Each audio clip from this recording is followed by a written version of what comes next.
Kidogo unapitia hapo unasema sasa kuja unaongea hapo unasema hii kazi kabisa.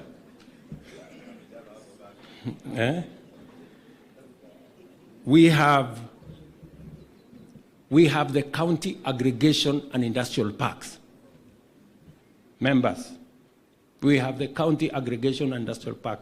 It is a partnership between the counties and the national government.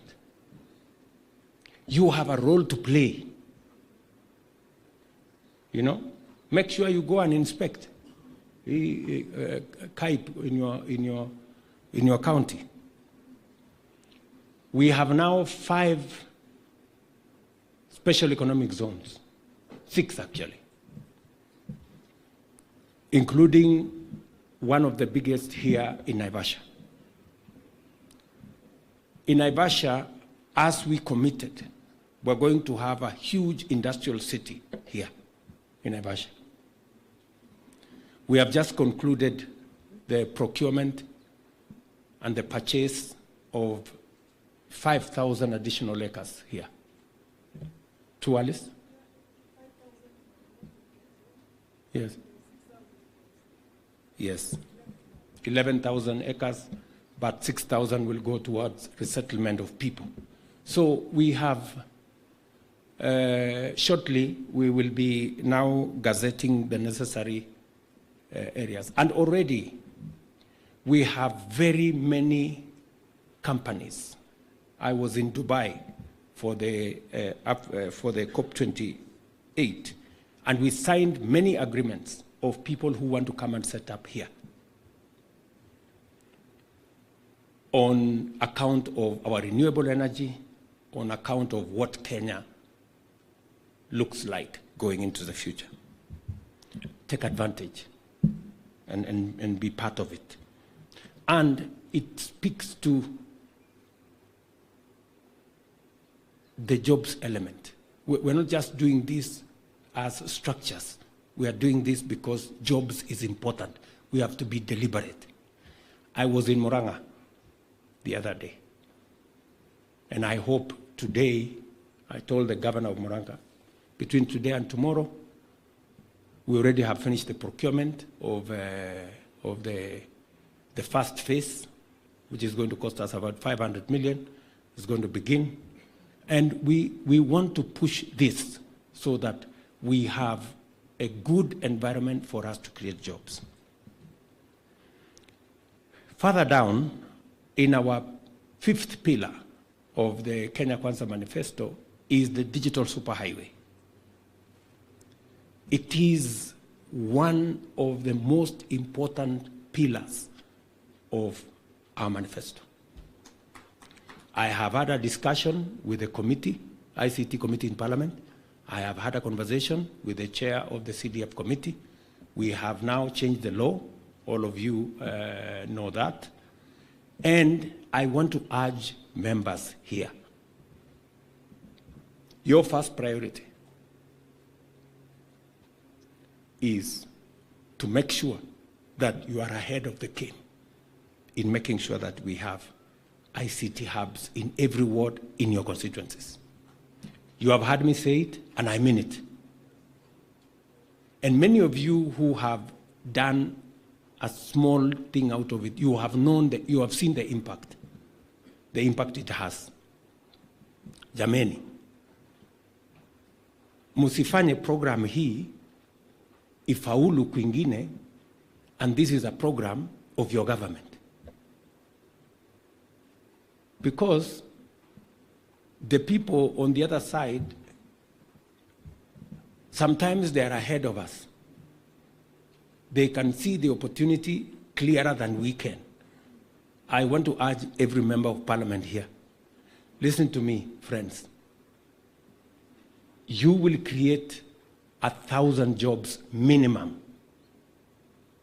in your constituency with the ICT hub. Mnanielewa? We've just concluded, we had a thorough meeting with Owalo and many of the other actors on how to deploy internet, on how we have already allocated money for training on how we are going to make sure that the place has power. It is up to you to make sure that you are ahead of the curve. So, members, I am talking to many people here. Mutapita mutiani if you do what I am telling you. Yeah? You will. We are setting up the exam for 2027. So, mujipange. I also want to ask you, members, we have negotiated for opportunities for export of labor from Kenya. We advertised the other day for 2,500 nurses. Bore and Mwadime, how many nurses have we got so far? Imagine, we have only 500. And these are people who are going to earn 200,000 plus.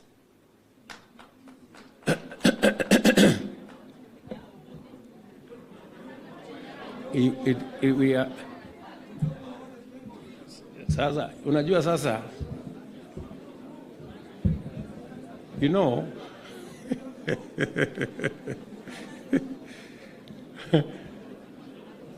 look here, guys, you know, number one, it was advertised in the press, number one. Number two, Mimi, I have talked about this thing in every meeting, continuously. Sasa wewe, wakati unaketi kwa hiyo mkutano hivi, unasikia president huyu anasema iko nurses. Wewe ujiulize kwa kichwa hii nurses, ukitoka hapo kwa hiyo mkutano, si unaenda kutafuta mahali hiyo iko nurses, hawa nurses iko.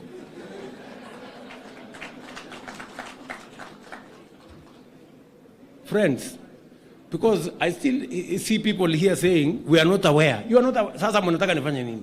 Mnataka nisimame wapi? Nisimame niweke volume kiasi gani? As we are talking today, listen, members of leaders, as we are talking today, Bore is here. Where is Mwadime? Or that other gentleman? Yes, that Mwadime is there, the PS concerned. We still need 2,000 nurses.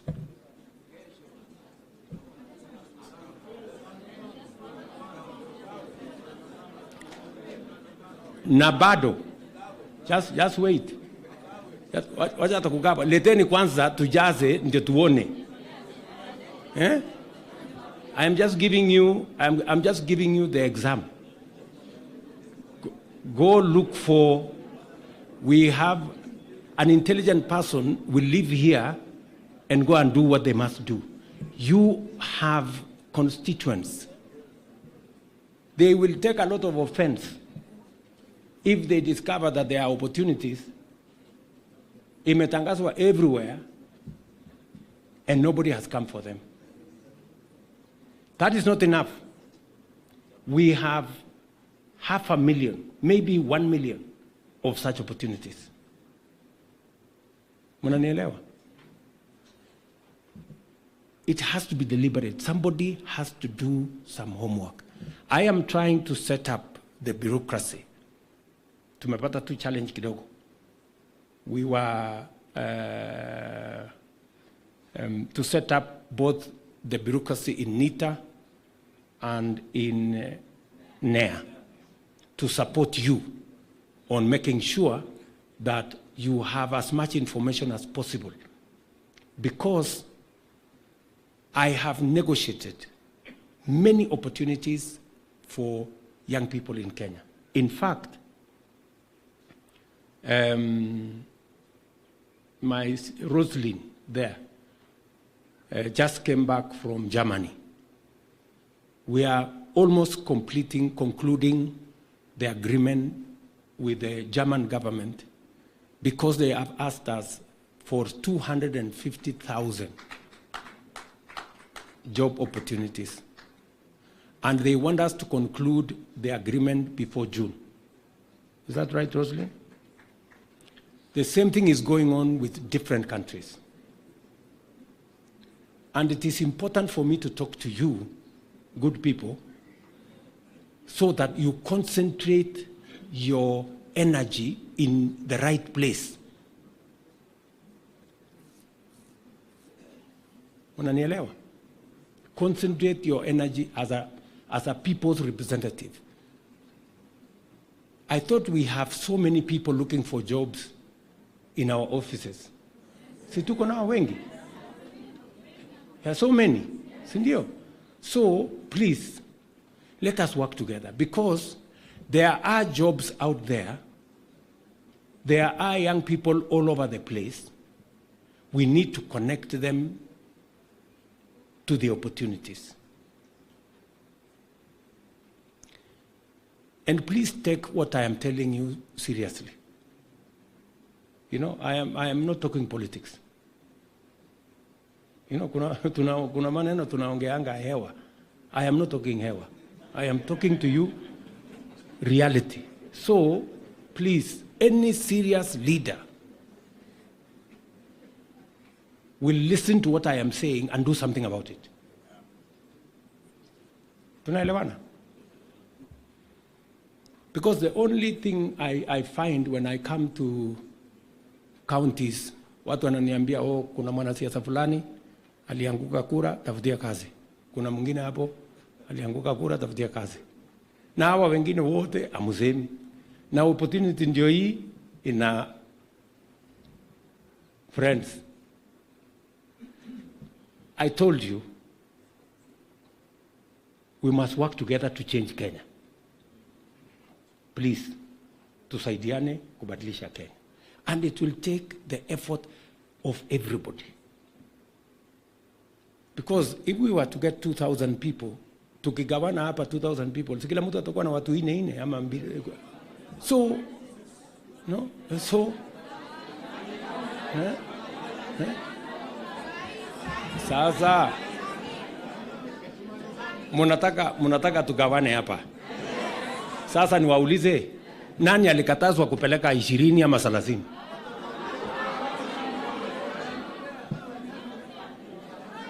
Ati hamjaambiwa? Mnataka kuambiwa na nani?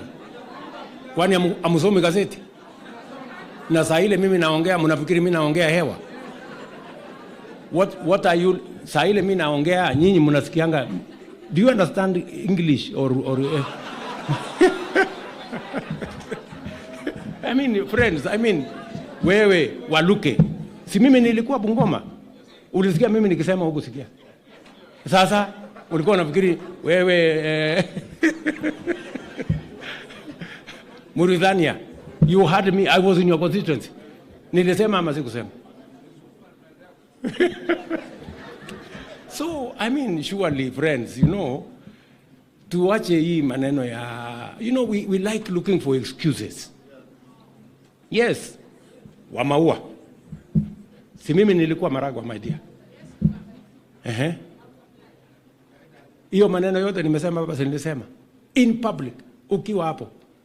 Sasa, please. I have been everywhere I have gone, I have not hidden. So anyway, I am not accusing anybody, but I am telling you guys, let us take our responsibility.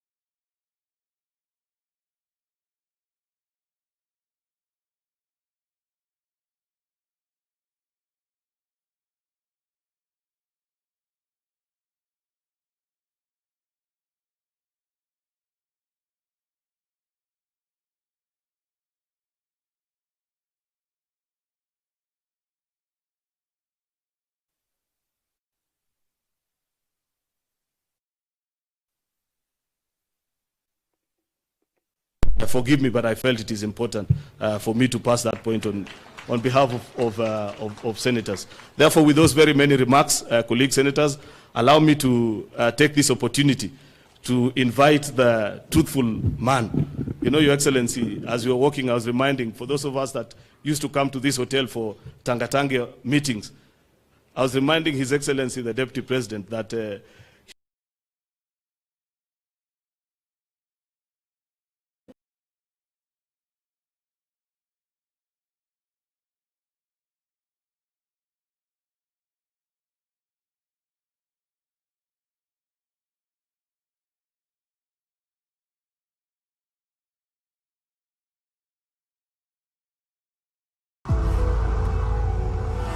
Stay 5 degrees.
are more than us in the House.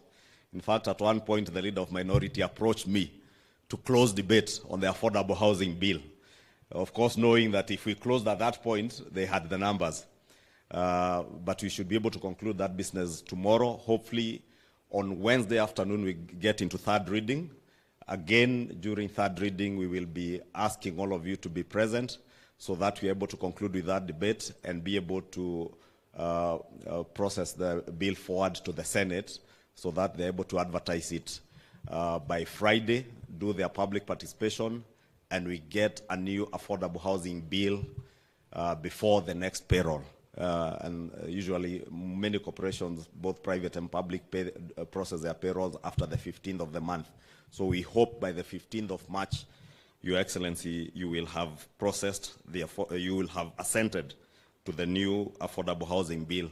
We also have regulations. I know CS Nakumisha has been working very hard, taken the health laws regulations through public participation, and we expect that will also be coming before the House, both houses this time.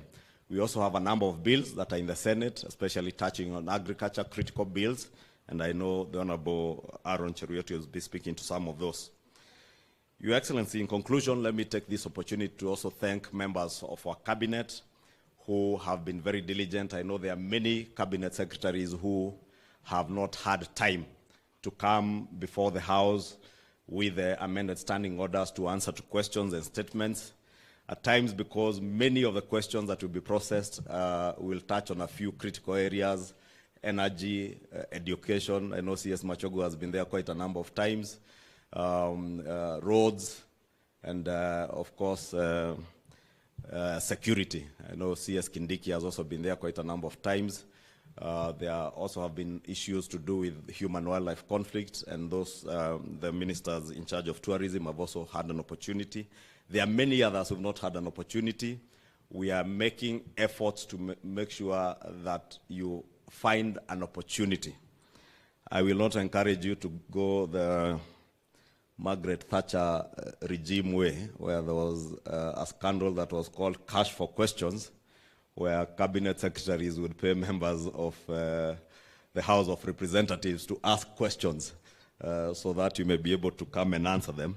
But we, in the leadership, will make sure that whenever there is a question that touches on any of your departments, for those cabinet secretaries who have not had the opportunity to appear before the House, to be able to prioritize those particular ministries to come before the House.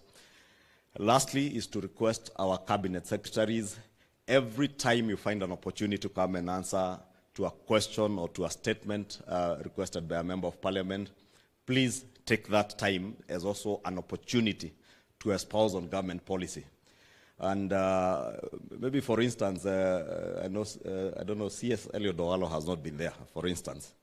If you get an opportunity to answer to a question, take that opportunity to also challenge us as members of parliament to also be a bit quick in pushing through government agenda, especially something like the ICT hubs. It's a perfect opportunity to come and speak to members of parliament and to the country, because you have almost a whole hour on TV free of charge. So it's a very good opportunity to also use that to espouse on government policy and push our agenda and market our agenda to the people of Kenya. And I hope many of you who have that opportunity this year will make use of that time in the House.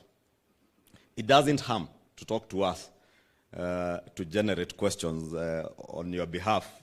If there's something that you want to come and speak to, if there's something on mining, and CS Mvuria, you have not seen anybody asking a question, if you talk to me, I can get a member of parliament to generate a question that will offer you an opportunity to come and espouse on what you want to do on the agenda of mining. Si swali ni swali. Na kwenye inatoka, sio hoja, bora ni ujumbe ifikie wenye inafaa kufikia. And by speaking to members of parliament from the floor of the House, you will also have an opportunity to speak to the country at a prime time when many Kenyans are watching. And I'm happy cabinet secretaries like the Honorable Kipchumba Murkomen has done very well in taking advantage of even very difficult questions. I remember when there was a question on the allocation of resources to roads, and CS Murkomen was able to turn around the question and put it back to Parliament itself. And I remember when he left the House, those of us who are members of the Budget Committee and the Roads Committee were pleading with Honorable Murkomen to please not appear back in the House. On the Kamukunji, he promised that he would even want an opportunity to have a Kamukunji with members of Parliament. So I want to encourage other cabinet secretaries, please take time, CS Florence, on the jobs in the diaspora and other opportunities, CS Oalo on the online jobs through the ICT hubs, to use the floor of the House to be able to market what we are doing as a government. Your Excellency, I know there are also some touchy issues that you'll be speaking to, issues that touch on our conduct also as members of parliament, our participation in the House, how as members of parliament who are on the government side ought to carry ourselves on in the House and even outside the House. We've had a number of challenges, a few of them, where, for instance, and this is the best case example, Your Excellency, we have delays in disbursement of NGCDF. And you remember the no CDF.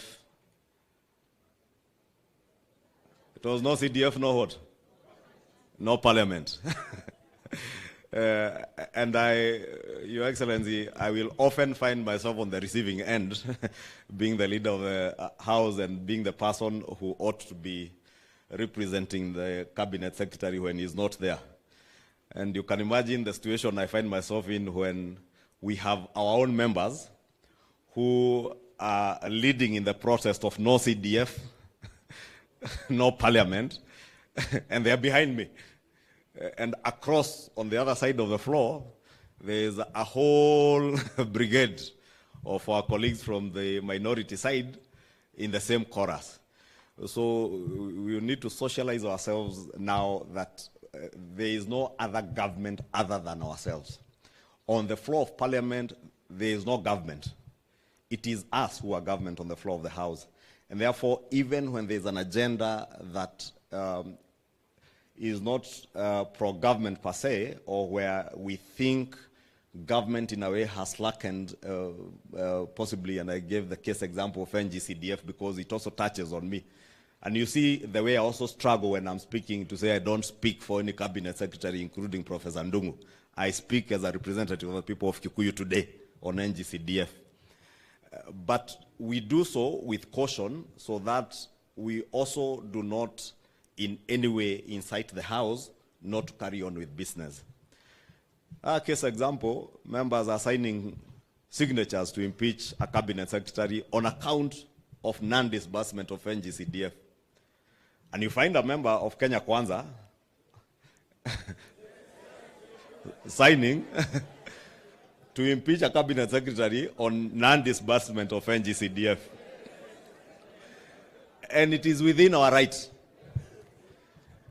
But I just want to say, Your Excellency and honorable members, it is in our right to oversight these cabinet secretaries, but also to appreciate that all the challenges that we face as a country and as a government, there are no other leaders that we are looking up to resolve those challenges. We must be part of the solution. And I know we have had challenges with exchequer releases. We have really harassed CS Ndungu and PS Kipto on NGCDF. But I just pleading for some understanding. In fact, Your Excellency, I was engaging a number of us, a number of chairs of committees, and reminding ourselves last year, which was the second session after the elections, and when just before we did our first budget, we will all remember the first NGCDF disbursement was done at the end of February, the very first one. And by June 30th, Your Excellency, 100% of our NGCDF disbursement had been done. For the first time since I joined Parliament in 2013, it was the first time that we had NGCDF being disbursed 100%. This time, we have had the same challenges, Your Excellency. The first disbursement of NGCDF was done early January, 10 billion shillings, and the CS National Treasury has committed to a disbursement of 10 billion shillings every month to ensure that by the end of the financial year again, we have 100% disbursement of NGCDF.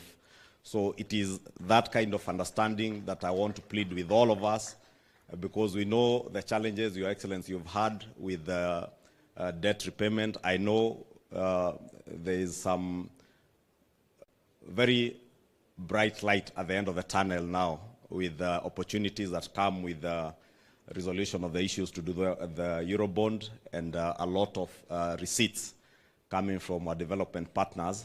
The exchequer releases will be more efficient than they have been. And these challenges, Your Excellency, are not just in Parliament, and that's why I thought it was fair that I raise this matter here, because I know these members of Parliament also have a lot of pressure, including myself, from our constituents, when NGCDF disbursements are late and children are waiting for bursaries. But we must also not forget that the first disbursements that were done, I think, to the Ministry of Education, touched on capitation to our schools. And without the capitation, you can imagine the situation would only get worse. And therefore, it's more important, even as we fight for our disbursements for NGCDF, to also be cognizant of all the other competing challenges. And I say this because I have been chair of the Budget and Appropriations Committee in the last Parliament. And I'm certain if Honorable Dindi Nyoro stood here, or Honorable Kimani Kuria, our Chair of Finance, they would tell members the same, because they have a view of the situation as it is in the country. Your Excellency, with those very many remarks, allow me to now invite our leader of majority in the Senate to give his brief remarks, then invite our Deputy President for his opening remarks. Thank you, and God bless you, and wish you all a good engagement throughout the day. And for the Cabinet, who will be here for another 2 days, all the best in your engagements. Thank you. Thank you, Kimani. Your Excellency, the President and the leader of our party, the Deputy President of the Republic, colleague legislators, members of Cabinet, and I guess everyone who's here, I greet you all good morning. Good morning once again. Well, I never tire, Your Excellency, to say how much it's a privilege for us to come together, especially those of us that are in Parliament, and we know the journey that we have walked, to get this opportunity to interact and reflect on our journey this far, share what our views are, the challenges that we are facing, and how we can forge ahead to achieve the objectives that we set out for ourselves when we went out and spoke to the people of Kenya. Therefore, Your Excellency, allow me to appreciate this opportunity on behalf of the members of the Senate to interact with you and the members of the executive to share ideas and also just give an update of our work in Parliament, what is before us, the challenges that you're experiencing, and then forge ahead together as one united team. At the Senate, Your Excellency, we have had also a busy season the last few months, just before we went on recess. If you'll recall, members, actually, it was on account of business before the Senate that we had to stop the last PG, and we had interacted and reached a point where members were just about to make their remarks on various issues. But then because of the pending legislative work that was before us, we stopped and agreed to reconvene again. We're glad to be back here. At the Senate, Your Excellency, we have considered quite a significant number of bills that are key to the promises that we made to the people. And I want to take this earliest opportunity to appreciate the members of our side of the House who have all been extremely supportive. And at the times when we needed them, at least 90 to 99% have showed up and voted with us. It's not a very easy experience. And I say this knowing that perhaps very few people understand that remark. Perhaps only those that have served in the Senate understand the difficulty of raising the magical 24. It's never an easy business. And I am to appreciate that this present term of the Senate, members have been extremely supportive in passing business that has been forwarded to us. Quickly, Your Excellency, in the interest of time, I will mention that we are anxiously awaiting the housing bill, which the Honorable Lichungwa has spoken about. Once our colleagues in the Assembly conclude on it, we will definitely consider it.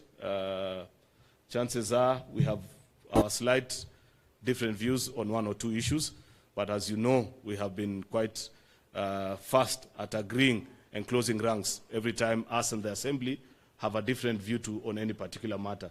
In fact, I'm glad to report, and I appreciate our colleagues in the Assembly as well, that the 2 or 3 bills that have gone through a mediation process this time, within the first meeting, we were able to close ranks and agree, meaning those from the Assembly were able to see things from our perspective as Senate, and us were able to understand you as our colleagues from the Assembly. It's not very usual. The last 2 terms of Parliament, that never used to happen. In fact, it used to be, the meetings actually used to break down, Your Excellency, on account of who chairs. You sit down and you have the team from the Assembly, the team from the Senate. Just to agree on who leads the meeting will break that mediation process. But I'm glad and happy to report that we have come out of age as an institution and are now focused on the things that matter. Of course, we have quite a heavy program, but there are about 2 or 3 or 4 bills maximum that I just want to report, Your Excellency, that we shall be giving priority in the next few, maybe 2 or 3 weeks to conclude on, because of how key and integral they are to many of the plans that we have as an administration. The Food and Feed Safety Bill that is presently before our Agriculture Committee is in 2nd reading, Your Excellency.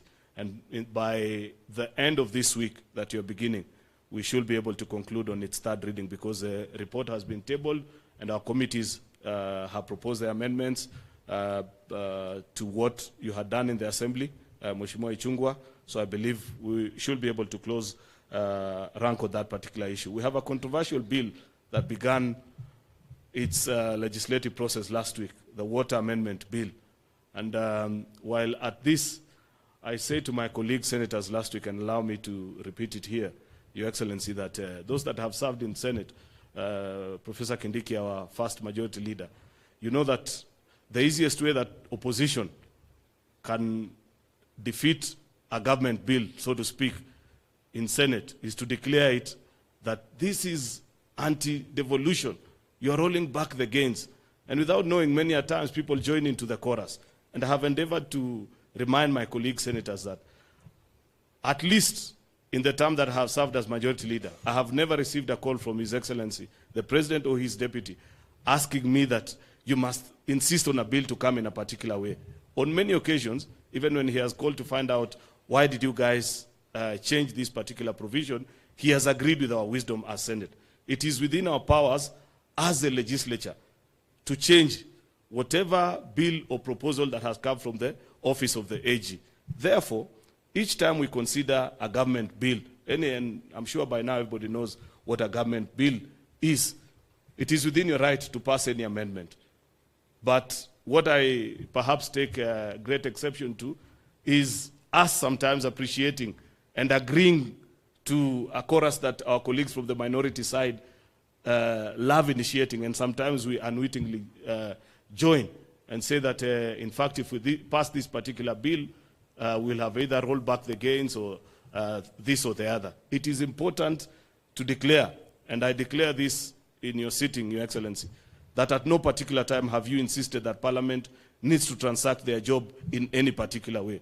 You have given us the freedom to think and appreciate things, especially us from the Senate. On many occasions, we don't agree with our colleagues in the Assembly. And I want to tell my membership that if you bring an amendment, and for sure you can convince the rest of us all that that secures our mandate, it places counties at the forefront on many of these issues, be assured of our support from I as your leader of the majority and the leadership of the House, so that we can all progress together.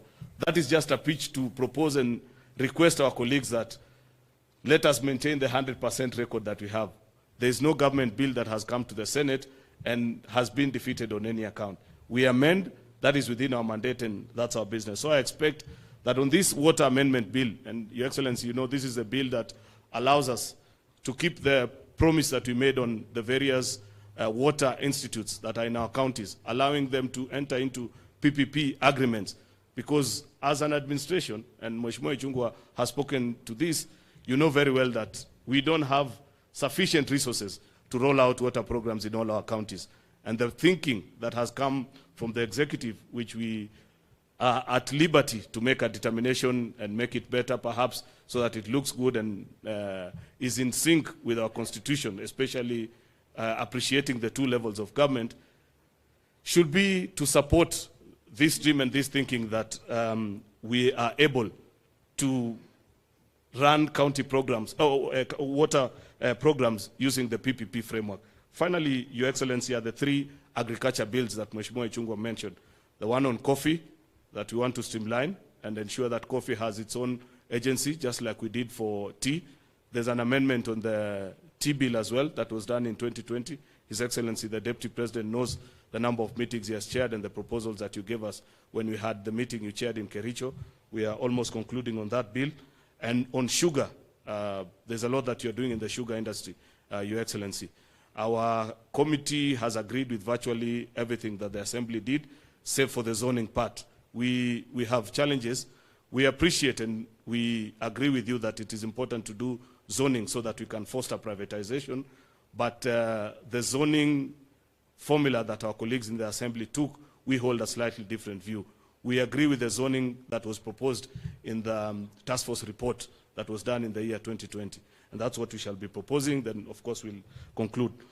Finally, Your Excellencies, you know that little assignment that you gave us between the leader of majority in the Assembly and myself on the national dialogue. We begin that conversation today. It is important you make mention of that very difficult exercise that you gave us, because the report begins a journey tomorrow in the Senate. At 2:30, we shall begin debate. There are many things that are beneficial to us in that particular report. Therefore, I'm pitching to you that perhaps you help my members who have a very radical view on that particular report to support, and we pass it so that we do other things. Of course, the BPS is here. We know that as a Senate, we don't have an exclusive role on this budget-making process, Your Excellency, but because we are leaders, we have an opinion also. And there's something that I'd wish to share, that a concern that senators have, which we would wish to make as a request to you as a leader of the executive and as our colleagues in the Assembly as well. If you look at our counties, Your Excellency, because of many of them borrow their budgeting framework from what is done in the executive. And we have done well in managing this economy, despite all the difficult challenges that we've had. But, Your Excellency, there's something that we can improve, and we should as a team. When doing our budgets, including the BPS that has been laid, the business of setting extremely high revenue projections and budgeting on it leaves us with pending bills in our counties, and it is on account of it, Your Excellency, that we have the debt crisis that we currently continue to face. I'd wish to request, Your Excellency, that let us be realistic in our budgeting. There is no harm. I believe many of the leaders that are here have no difficulty explaining to our constituents sometimes why certain projects will have to delay, because you have led the country in appreciating that we can manage our economy more prudently than we have done in the past. On account of that exercise, how the executive have done it at the national level, our counties have borrowed in. Many of our counties are projecting, on-source revenue of 1 billion shillings for a county that the last financial year collected 100 million. Then they issue jobs of 900 million. What do you have? People that are despondent, they have jobs they have done, but they cannot be paid because that money is not there. That practice, they borrowed it from us in Parliament and at the county. Unfortunately, as Senate, we don't have a say in that matter, but because we are leaders, we'd wish to plead with you, the executive, and our colleagues in the National Assembly, that as you consider this year's BPS, build your budget at least on, if it is a revenue projected growth, let us be realistic. A maximum, our revenue growth doesn't go beyond 10% in a financial year. What is the wisdom?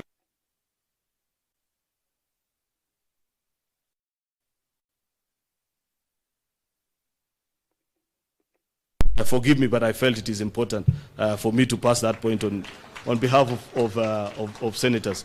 Therefore, with those very many remarks, colleague senators, allow me to take this opportunity to invite the truthful man. You know, Your Excellency, as you were walking, I was reminding, for those of us that used to come to this hotel for Tangatanga meetings, I was reminding His Excellency, the Deputy President, that his stint at being a truthful man did not begin when he became Deputy President. One evening we came here for a PG meeting, and it was those times where we used to have colleagues who would show up for Tangatanga today, the next weekend they show up in Kelewek. The DP stood in the meeting and caused chaos like you have never seen.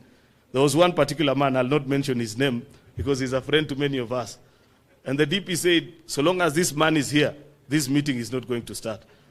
And we had a standoff for 1 hour. Fortunately, that man pleaded. He never listened to you, and in the subsequent elections, he lost. I wish he had listened to the truthful man. Today, he'd be here in this PG. With those remarks, allow me to welcome our Deputy President, His Excellency Rigathi Gachagua. A round of applause, please.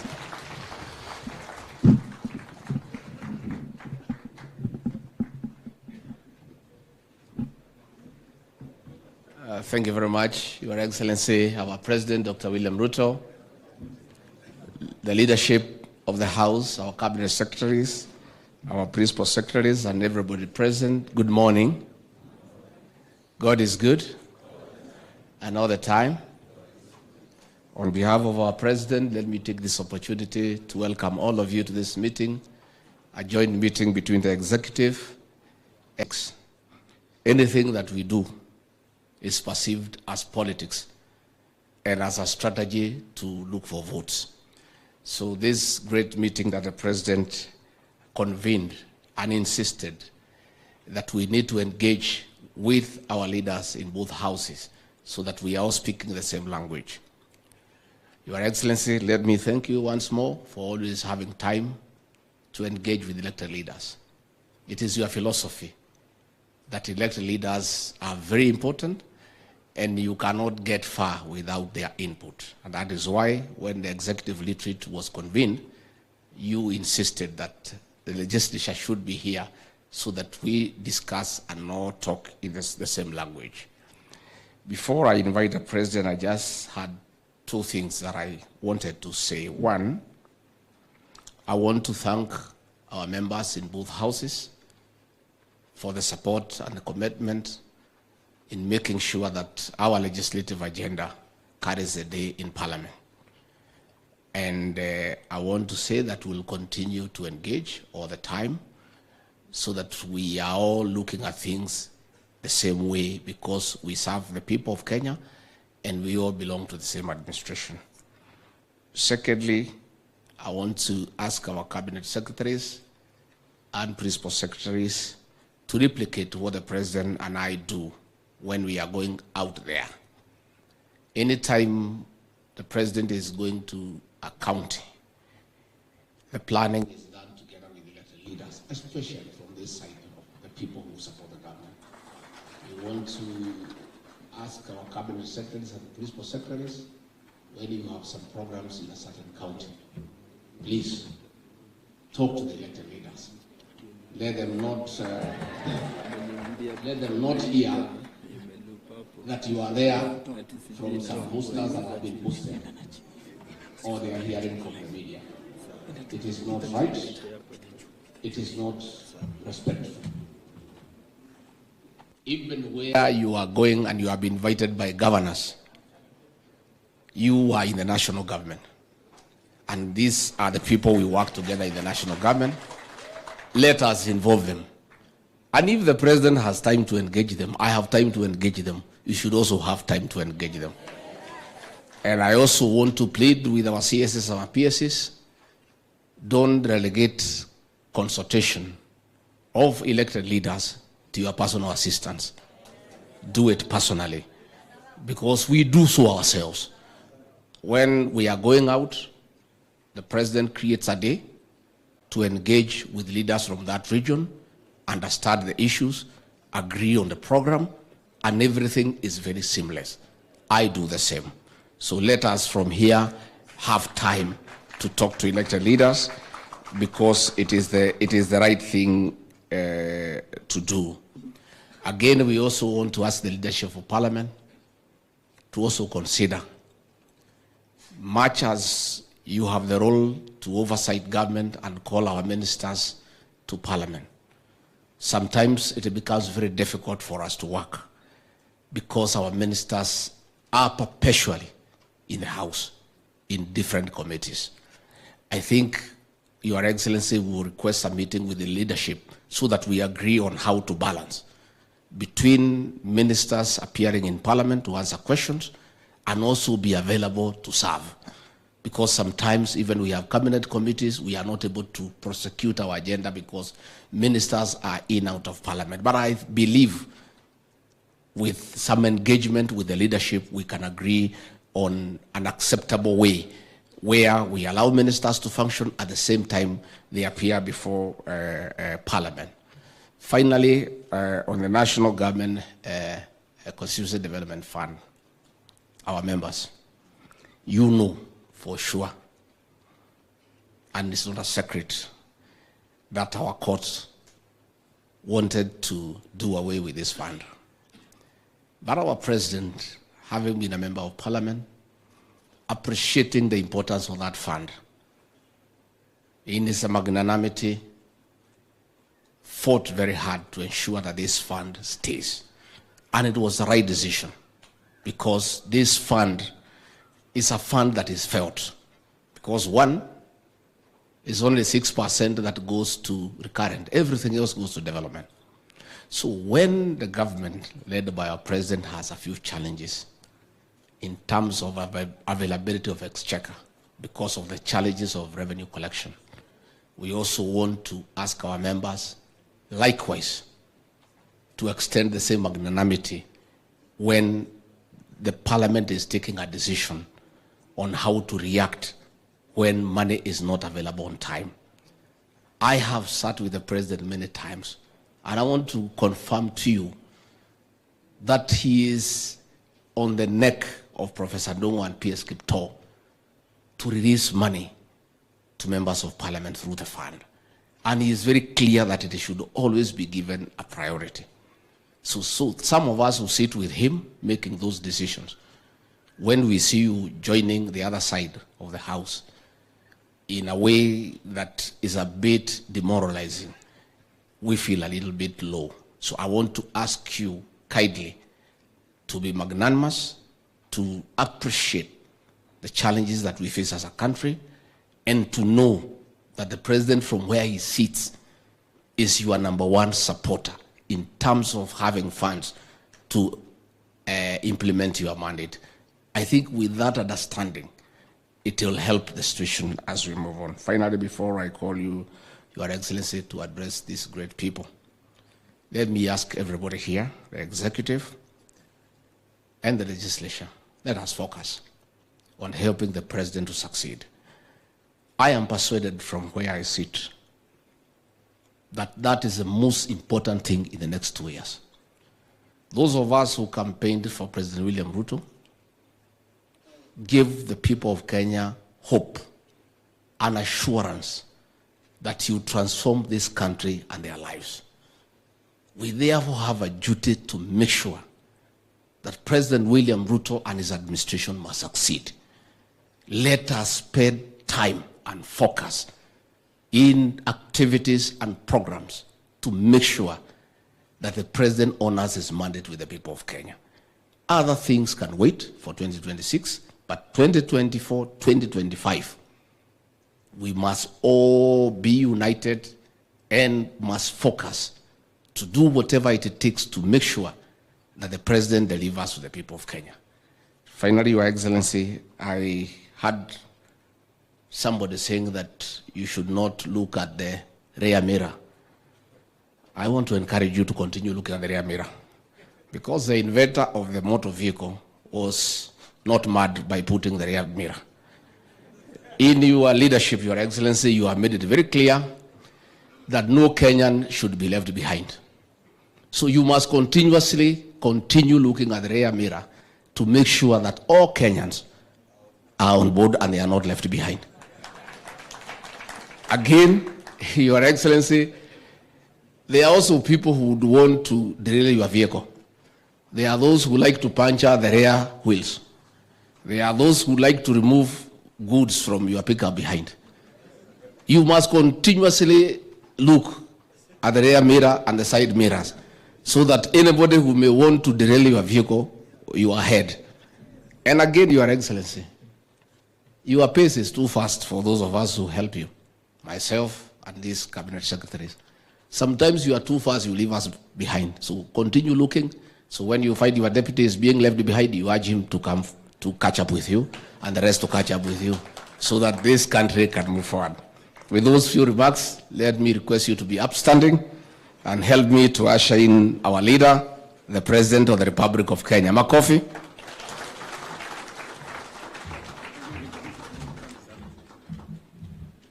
Asanteni sana, tafadhali tuketi.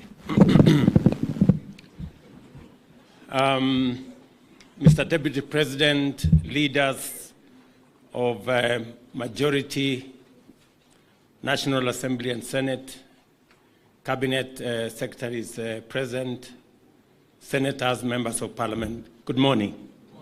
Hamjambo. Let me take this opportunity to welcome all of us to this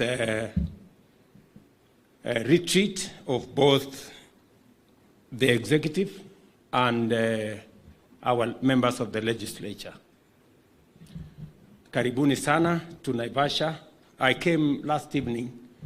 I thought we were going to have a bonfire, but I found very many of you had already, I think you had other assignments.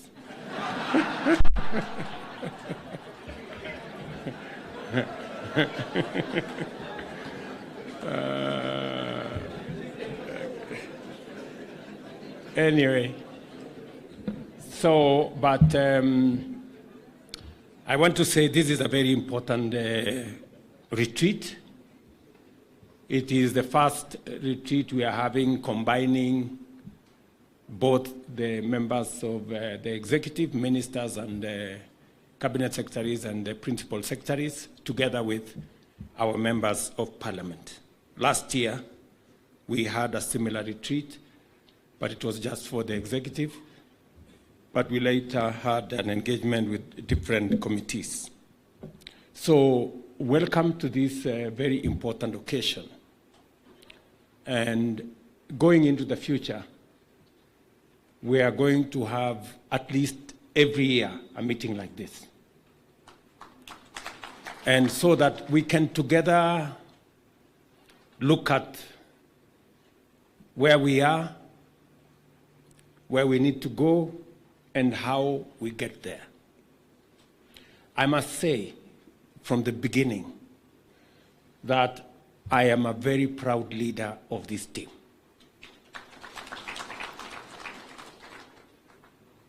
the last 1 year has seen us do very many things. And it has not happened because of myself and my deputy, or with the ministers alone, or with the members of parliament alone. We've done this together. And I want to appreciate the input, the contribution of each and every one of us to the place where we are today. I want to remind you, friends, that we have a historic opportunity to change our country. Many of you may not appreciate, because some of us are first-timers and others do not have as much experience. I am among now the oldest people around here in terms of being around politics and leadership. I want to tell you from where I sit, we have a moment in history to unlock the potential that Kenya has always had and to take this country to the next level. I want to urge you that let us not waste this moment. It is a moment when we have a manifesto that I believe, if implemented and when implemented, it can transform Kenya. We have the numbers, both in the Senate and in the National Assembly, to assist us to change Kenya. I want to urge you, I know there is always a temptation to do what politicians do, and that is to focus at the next election. I want to urge you, let's do what leaders would do. Let's focus at the transformation of our country, and let us focus at what contribution we can make to change the destiny of our country by focusing on the next generation.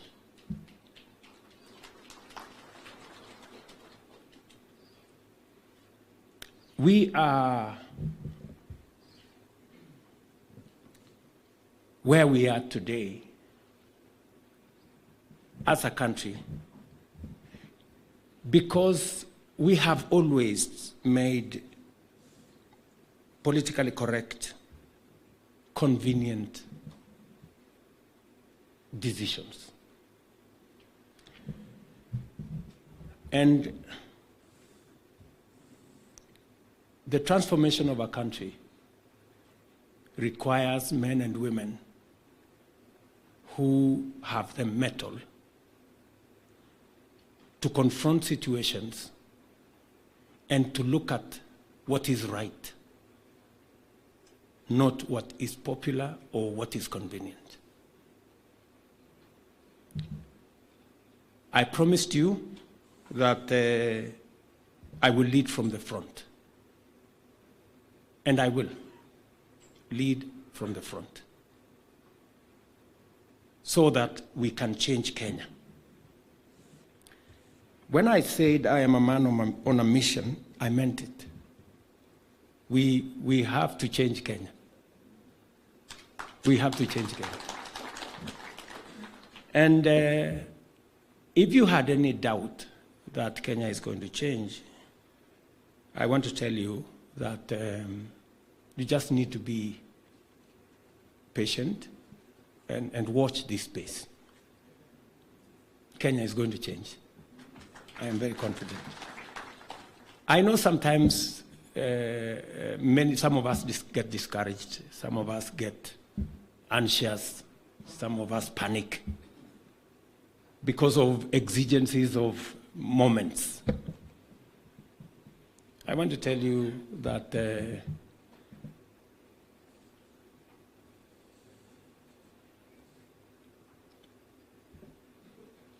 we are going to take Kenya to where we've always wanted Kenya to be. Many people across the globe believe in Kenya. We must not be the ones who do not believe in our country. There are many people who have confidence in Kenya. I have been to many fora where Kenya is held in very high esteem. We must not be the ones to undermine our own country.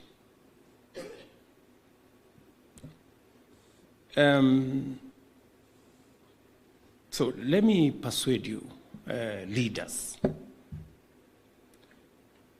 that we need to hem in, to forge together, to think about how we can succeed together. When we fashioned our manifesto,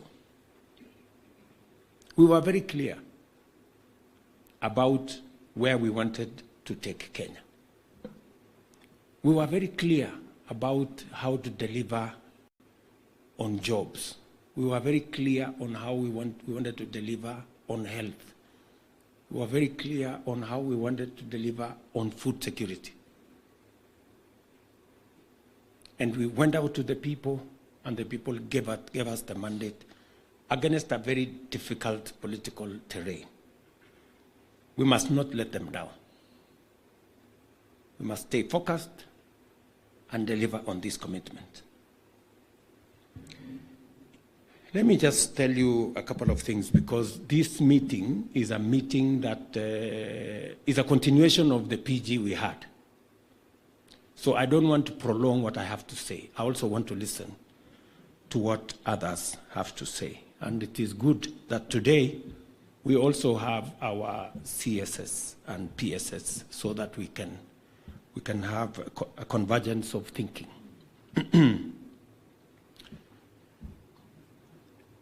We will need to collectively, and I like what Ishunga said, there is no other government in parliament. It is our members of parliament. You are the government. So don't stop pointing at some government. There is no other government. You are the government. Yes, you are the government. So don't imagine that there is another government, I don't know where. We all went to the elections. We campaigned on the same podium. You heard me talk about housing. You heard me talk about universal health coverage. When it comes to implementation, sasa watu wanaanza sijui sasa unajua hii kitu imekaa sijui namna gani. Sasa mlikuwa mnafikiri hii kitu itafanyika namna gani? This is how it's going to happen. When the rubber meets the road, don't start kusema ilikuwa ikaenda ikarudi. Hapana. We stay the course.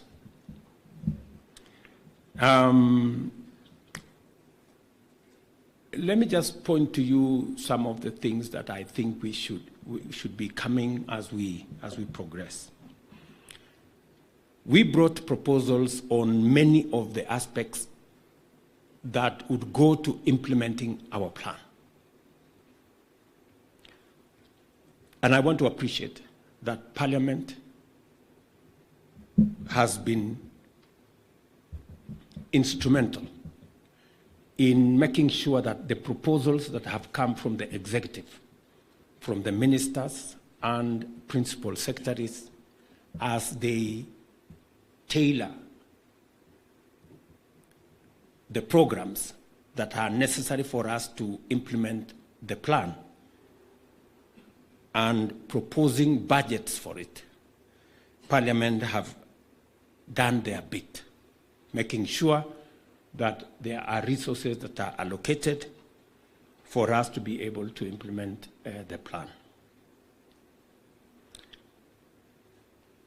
One of the big successes that we have had is on matters food security.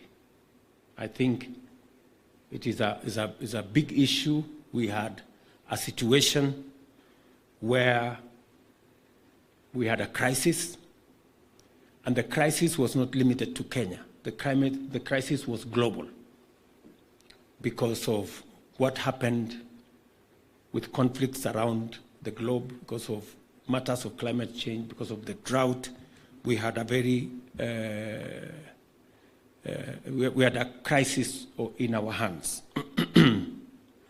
By God's grace, we got rain. We had a good plan. You people allocated money for fertilizer.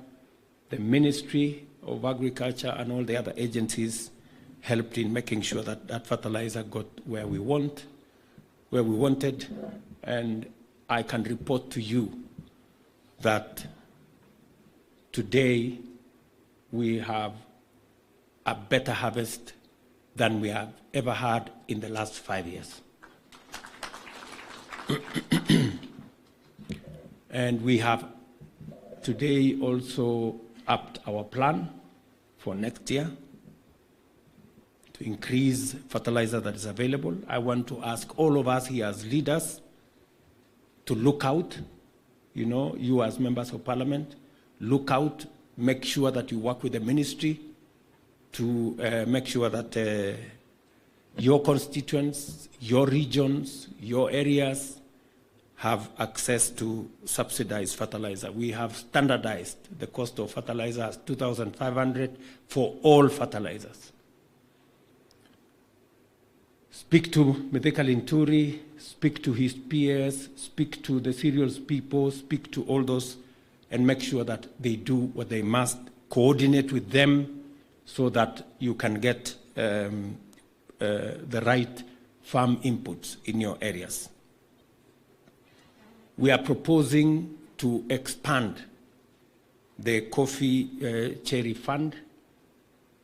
Again, in the supplementary estimates, we will be coming to Parliament to ask for some allocations. We are working on with Treasury on how that can be facilitated, because coffee has had a very difficult time with the cartels and all the other characters in there.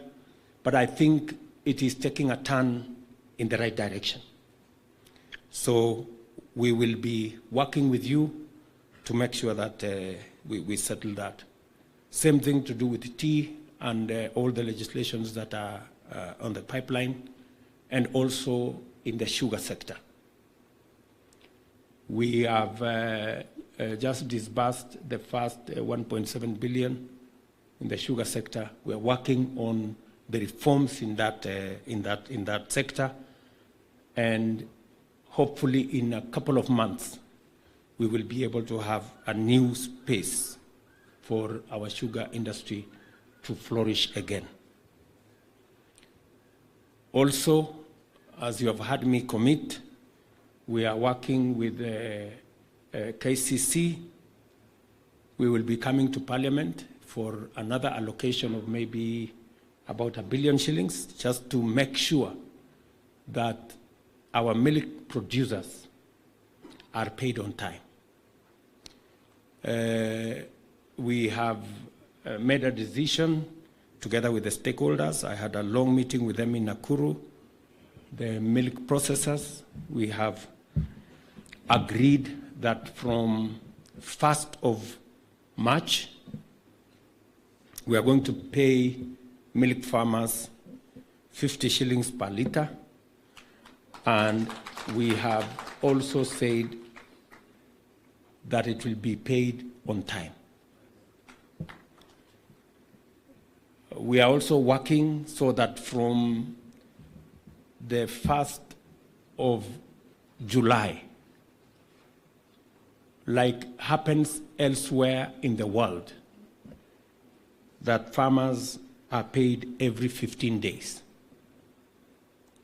Because those farmers who are doing commercial dairy deploy a lot of capital.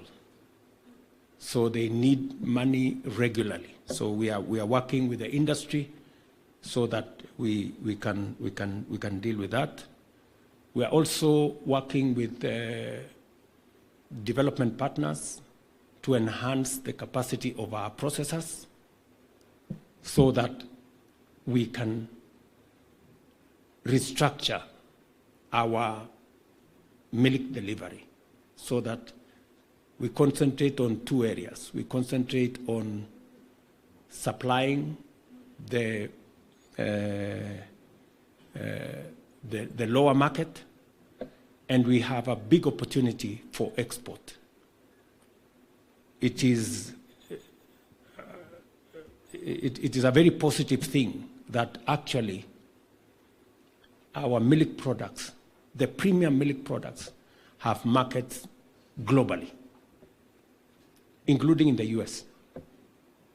So we have an opportunity to reconfigure that space, and we are working with the milk processors in that corner. We also will be coming to Parliament to ask you to, because we are working with some development partners, to see how we can resource the Agricultural Finance Corporation to give it more leverage to be able to support our farmers with affordable credit. I want to congratulate all of us that we have now the 4 pieces of legislation to underpin our universal health coverage. Congratulations to everybody.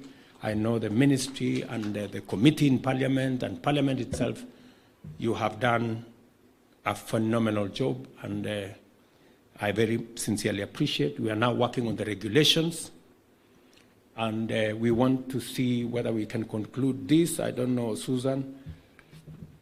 I don't know if Susan is here. Okay. When do you think the regulations will be done, Bwana PS?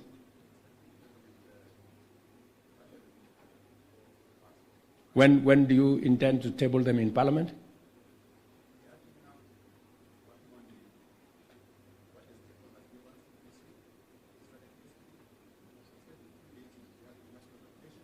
So within 15 days or 10 days?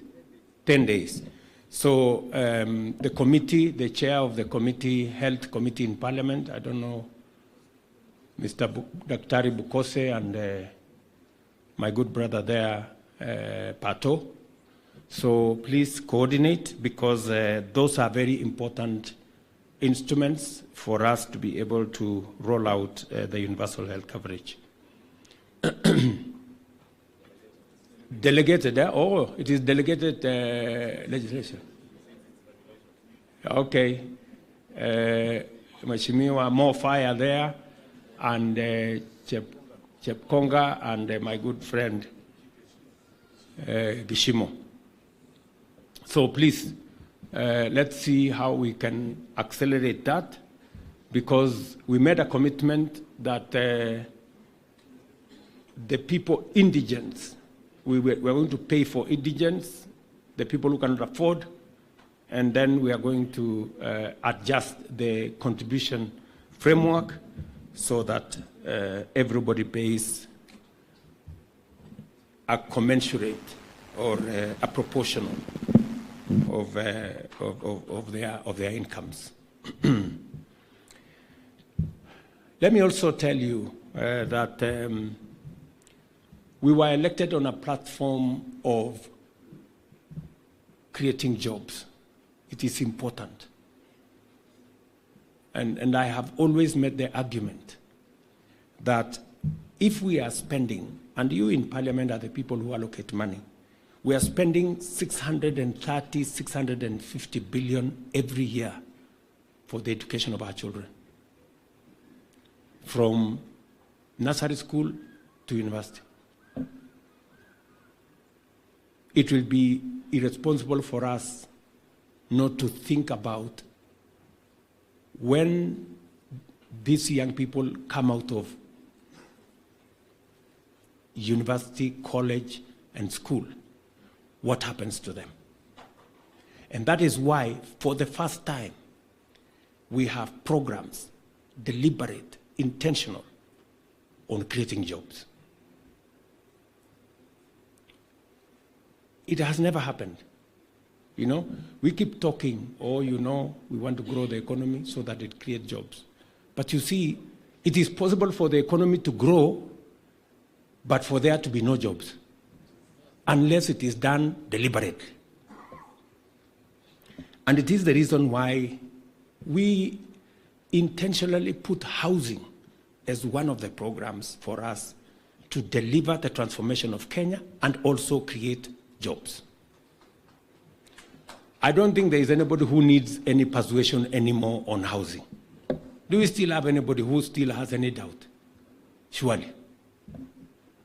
You have seen, for the places where the housing program has started, including my friend Simon Kingara in Ruto, there is already a difference. It is reported by the media who has always problems with us, that crime in Ruiru has gone down because of the program we have. So, you know, so there is a whole ecosystem of positive vibe when we implement the housing program. It will create jobs for us. I want to tell you, members, as we talk today, and Alice and Hinga are here, we have close to 130,000 people working in the housing program who were not working last year. That's what it is. Our plan is that by the end of this year, we will have a minimum of 300,000 young people working in our housing program. And it will continue to grow. So it is as deliberate as that. Do not, I know, you know, there are different ways of people how they want to profile and argue. I see many of you trying to still say, oh, you know, the levy. Forget about the levy. Let's discuss about the jobs.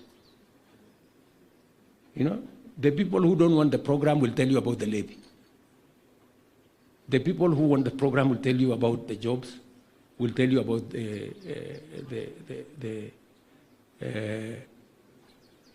making sure that we have decent households and making sure that we have new home owners. So I think we are past. In fact, the court said we had left out some people who were not paying the levy. And I said, oh, this is good news. Maybe we should go for those ones. So Murugara and team make sure that everybody pays. And I am happy that tomorrow in Parliament, we should be able to finalize in the National Assembly. Let us progress it to the Senate and let us get working. Let me tell you this. We will implement the housing program. I don't want to say by whatever means possible. I have just said we will implement. We will. Because it is what other progressive countries have done. It has worked. It is not an invention. It is what it is. You know? And even those who are opposed to the housing program, it is not because they don't know that it is the right thing. Their problem is that it is us who are implementing, not them. It is just as simple as that. That is their quarrel. In fact, when I had one of our friends say yesterday, when, I don't know the day yesterday or the day before, that when he sees things, he feels like crying. It is true. Because They are now wondering, it was actually true that housing was possible, and we wasted time on reggae. You know? They feel like crying because they can actually see this housing was actually possible. So that's what it is. Many people thought it was not possible. They can now see that it is possible. I want to ask us here, especially our members of parliament, to pay very special attention to some of the things we are doing, because we are setting up the exam of 2027. So, muko na leakage ya exam. What you do with it is your problem. Because we are building markets in your constituencies. We have close to 500 markets. We have advertised maybe 200-300. They are in your constituencies. Go ahead. I have absolutely no problem with our members of parliament going to say, I am the one who has decided that this market be built here. I have no problem. Enda utangaze kabisa kutoka asubuhi mpaka jioni. Hata ufanye groundbreaking, I have no problem. Endelea. Yeah? Because this is your exam. This is a commitment we made to Mama Mboga, didn't we? Yes. We went to every forum. Mamboga wakatuambia tunapigwa na jua, tuko na shida, tunapigwa na mvua, hatuna mahali choo, hatuna maji, hakuna stima, hakuna nini. So we now have an opportunity to do that. Don't let it happen without you. Wewe kazi yako ni kuinspect every week. Unatembea tembea kidogo, unapitia hapo, unasema sasa, kuja unaongea hapo, unasema hii kazi kabisa.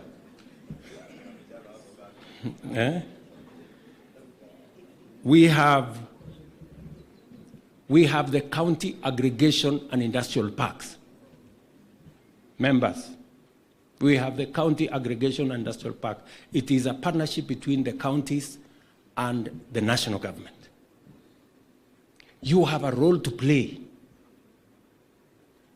You know, make sure you go and inspect KAIP in your county.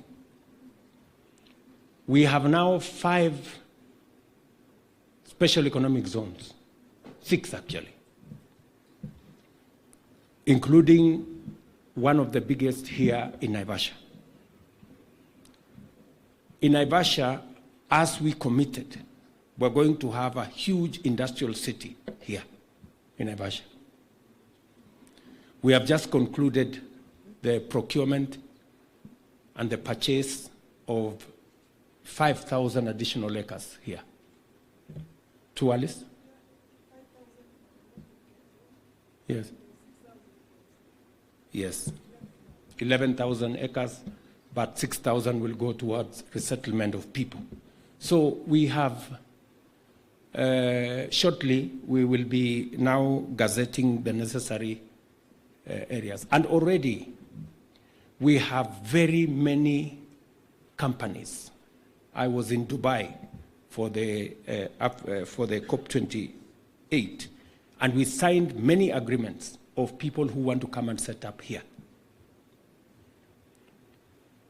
on account of our renewable energy, on account of what Kenya looks like going into the future. Take advantage and be part of it. And it speaks to the jobs element. We're not just doing this as structures. We are doing this because jobs is important. We have to be deliberate. I was in Murang'a the other day, and I hope today, I told the governor of Murang'a, between today and tomorrow, we already have finished the procurement of the first phase, which is going to cost us about 500 million. It's going to begin. And we want to push this so that we have a good environment for us to create jobs. Further down, in our 5th pillar of the Kenya Kwanza Manifesto is the digital superhighway. It is one of the most important pillars of our manifesto. I have had a discussion with the committee, ICT committee in Parliament. I have had a conversation with the chair of the CDF committee.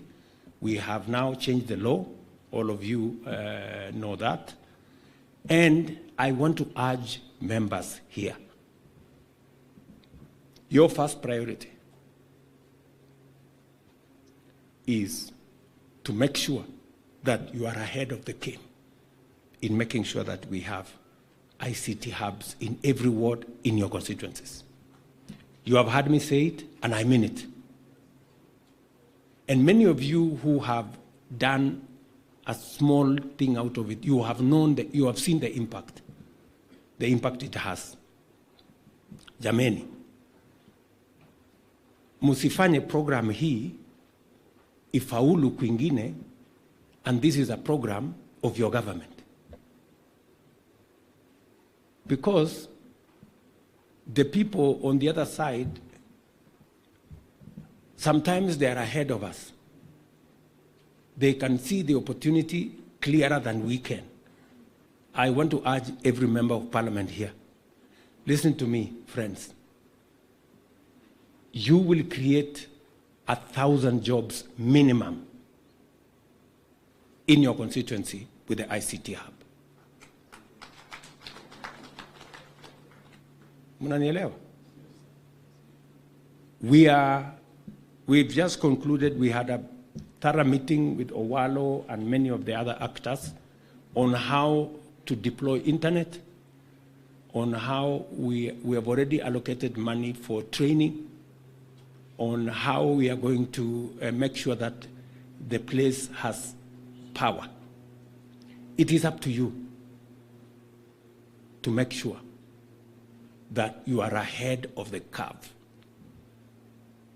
So, members, I am talking to many people here. Mutapita mutiani if you do what I am telling you. Yeah? You will, we are setting up the exam for 2027. So, mujipange. I also want to ask you, members, we have negotiated for opportunities for export of labor from Kenya. We advertised the other day for 2,500 nurses. Bore and Mwadime, how many nurses have we got so far? Imagine, we have only 500. And these are people who are going to earn 200,000 plus.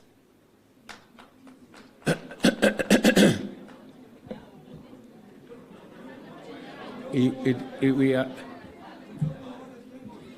sasa, unajua sasa, you know,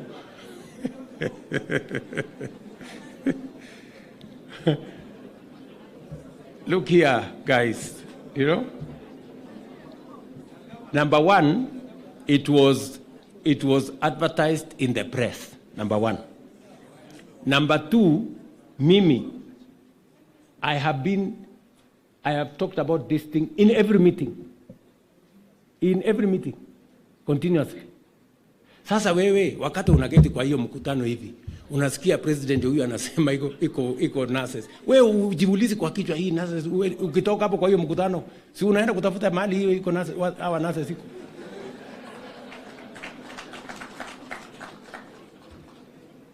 Friends, because I still see people here saying we are not aware. You are not aware. Sasa mnataka nifanye nini? Mnataka nisimame wapi? Nisimame niweke volume kiasi gani? As we are talking today, listen, members of leaders, as we are talking today, Bore is here. Where is Mwadime? Or that other gentleman? Yes, that Mwadime is there, the PS concerned. We still need 2,000 nurses.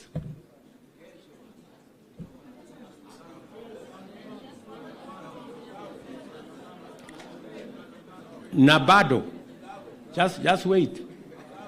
Wacha tukukapa. Leteni kwanza tujaze ndio tuone. I'm just giving you the exam. Go look for, we have an intelligent person will live here and go and do what they must do. You have constituents. They will take a lot of offense if they discover that there are opportunities. Imetangazwa everywhere and nobody has come for them. That is not enough. We have 500,000, maybe 1 million of such opportunities. Mnanielewa? It has to be deliberate. Somebody has to do some homework. I am trying to set up the bureaucracy. Tumepata tu challenge kidogo. We were to set up both the bureaucracy in NITA and in NEA to support you on making sure that you have as much information as possible.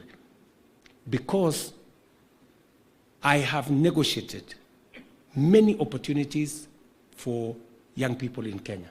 In fact, my Rosalind there just came back from Germany.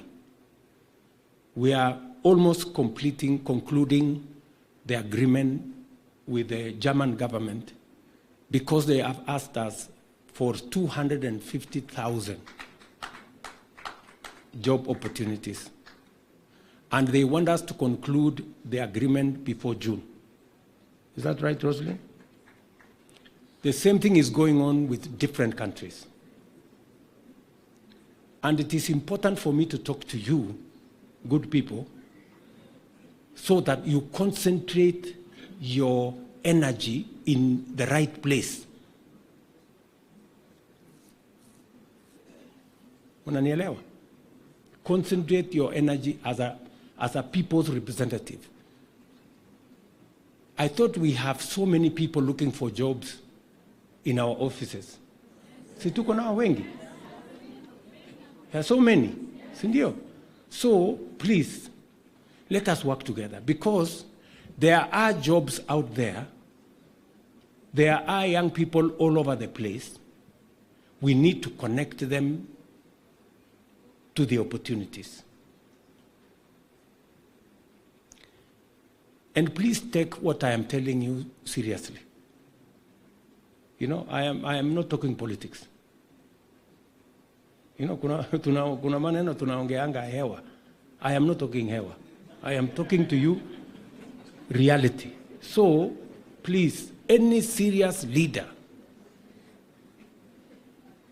will listen to what I am saying and do something about it. Tunaelewana?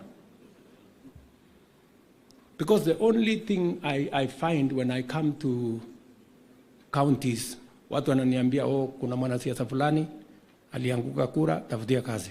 Kuna mwingine hapo alianguka kura, tafutia kazi. Na hawa wengine wote amuzemi. Na opportunity ndio hii ina friends. I told you, we must work together to change Kenya. Please, tusaidiane kubadilisha Kenya. And it will take the effort of everybody. Because if we were to get 2,000 people, tukigawana hapa 2,000 people, kila mtu atakuwa na watu ine ama mbili.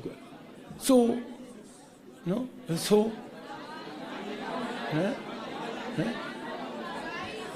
sasa, munataka tugawane hapa. Sasa niwaulize, nani alikatazwa kupeleka 20 ama 30?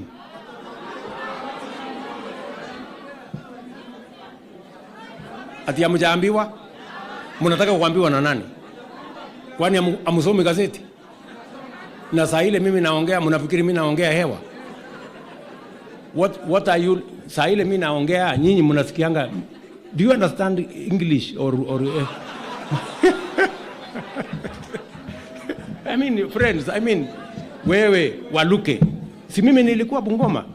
Ulisikia mimi nikisema huko sikia. Sasa ulikuwa unafikiri wewe Mauritania, you heard me, I was in your constituency. Nilisema ama sikusema? So, I mean, surely, friends, you know, tuache hii maneno ya, you know, we like looking for excuses. Yes, Wamaua. Si mimi nilikuwa Maragwa, my dear. Hiyo maneno yote nimesema hapa, nilisema in public ukiwa hapo. Sasa please. I have been everywhere I have gone, I have not hidden.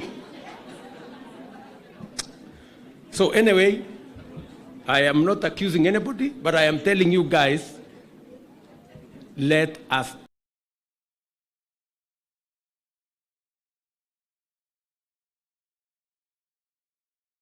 one person again stays away in our constituency saying it's only myself. Another one is reasoning the same way, and eventually we find ourselves that we don't have the numbers. And it's unfortunate. Last week, I have to report here, Your Excellency, on Thursday afternoon, the other side were more than us in the House. In fact, at one point, the leader of minority approached me to close debate on the affordable housing bill. Of course, knowing that if we closed at that point, they had the numbers. But we should be able to conclude that business tomorrow. Hopefully, on Wednesday afternoon, we get into third reading. Again, during third reading, we will be asking all of you to be present so that we're able to conclude with that debate and be able to process the bill forward to the Senate so that they're able to advertise it by Friday, do their public participation, and we get a new affordable housing bill before the next payroll. And usually many corporations, both private and public, process their payrolls after the 15th of the month. So we hope by the 15th of March, Your Excellency, you will have processed, you will have assented to the new affordable housing bill. We also have regulations. I know CS Nakumisha has been working very hard, taken the health laws regulations through public participation, and we expect that will also be coming before the House, both houses this time. We also have a number of bills that are in the Senate, especially touching on agriculture, critical bills, and I know the Honorable Aaron Cheruiyot will be speaking to some of those. Your Excellency, in conclusion, let me take this opportunity to also thank members of our cabinet who have been very diligent. I know there are many cabinet secretaries who have not had time to come before the House with the amended standing orders to answer to questions and statements. At times, because many of the questions that will be processed will touch on a few critical areas, energy, education. I know CS Machogu. Forget that it is you as an